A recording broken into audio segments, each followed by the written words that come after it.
Hi hello welcome to post 360. నేను మీ మురళి రాపల్లి. ప్రముఖ రచయిత కవి అయినటువంటి అందెశ్రీ గారు కన్నుమూయటం జరిగింది. తెలంగాణ విప్లవంలో సాయుధ పోరాటాలలో అదేవిధంగా తెలంగాణను సాధించే క్రమంలో ఆయన మాటకి పాటకి చెప్పలేనంత విలువ ఉంది.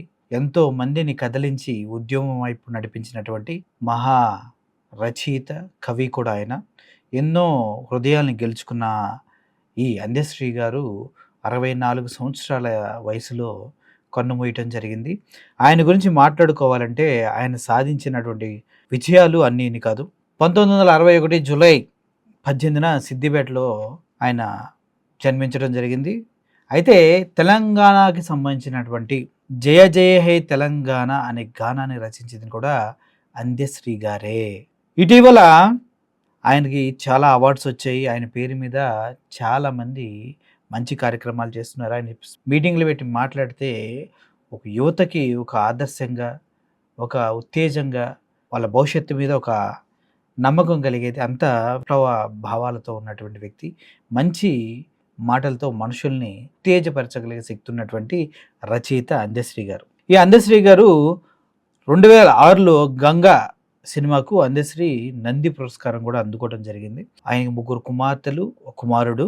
ఆ కుటుంబం నుంచి ఇప్పటివరకు అంత గొప్ప పేరున్న వాళ్ళు ఎవరు రాలేదు. కానీ అందెశ్రీ గారికి మాత్రం వరుసగా అవార్డ్స్ మీద అవార్డ్స్ వచ్చాయి. అవి చూసుకున్నట్లయితే 2014లో academy for university global peace doctorate వచ్చింది. అంటే అర్థం చేసుకోండి, ఒక కవికి, విప్లవ గాయకుడికి, అదేవిధంగా తెలంగాణ సాధనలో ముందుండి నడిపించి తెలంగాణ కోసం జై జై హే తెలంగాణ అని పాట రచించిన వ్యక్తికి academy of universal global peace award కూడా రావడం జరిగింది.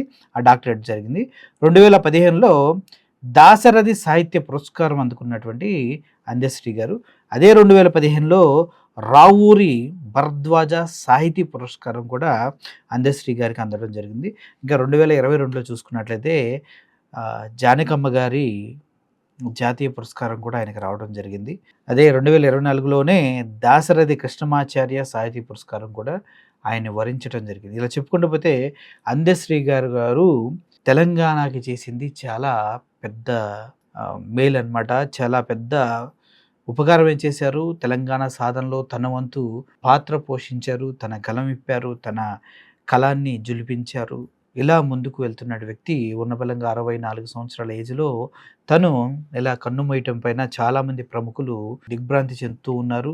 అసలు యాంకర్ ఉదయ్ భాను గారు అయితే అందెశ్రీ గారు లేరన్న విషయాన్ని తట్టుకోలేకపోతున్నా అంటూ కన్నీరు మున్నీరు అయిపోయి ఏడ్చారు. ఆయనే కాంగ్రెస్ ప్రభుత్వం తనని చిన్నగా చూస్తుంది. తను చనిపోయిన తర్వాత తనకి సరైన విలువనివ్వట్లేదు. తన బాడీని ఒక దగ్గర పెట్టాలని ట్రై చేస్తే దానికి ఒక 2 గంటలు 3 గంటలు బయట కేవలం అంబులెన్స్లోనే తన పార్థివ దేహాన్ని ఉంచే విధంగా చేసింది కాంగ్రెస్ పార్టీ అంటూ కూడా చాలామంది చెప్తున్నారు. తెలంగాణకి ఇప్పటి వరకు ఇటువంటి గాయకులు, ప్రజా గాయకులు, ఉద్యమ నాయకులు, స్ఫూర్తిని రగిలించిన వారు తెలంగాణ ఉద్యమాల గడ్డ అని చెప్పుకోవడానికి వీళ్ళంతా బేస్ అనమాట. అటువంటి అందెశ్రీ గారు ఈరోజు కన్నుమూయటం, అది చాలామందిని బాధించటం, ఇటువంటి వ్యక్తులు అరుదుగా పుడుతూ ఉంటారు.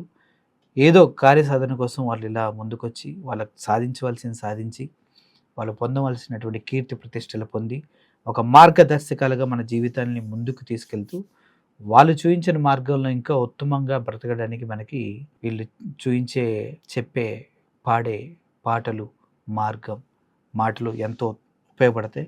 తెలంగాణ ప్రజలందరికీ అందెశ్రీ లాంటి ఒక అభ్యుదయ రచయిత, ఒక గొప్ప వ్యక్తి మీతో కలిసి జీవించి, మనతో కలిసి ఈ సమాజంలోకి వచ్చి తన కార్యక్రమాన్ని పూర్తి చేసుకొని కనుమూసిన సందర్భంలో గర్వంగా ఆయనకి సెల్యూట్ చేయాలని కోరుకుంటూ సెలవు తీసుకున్నా.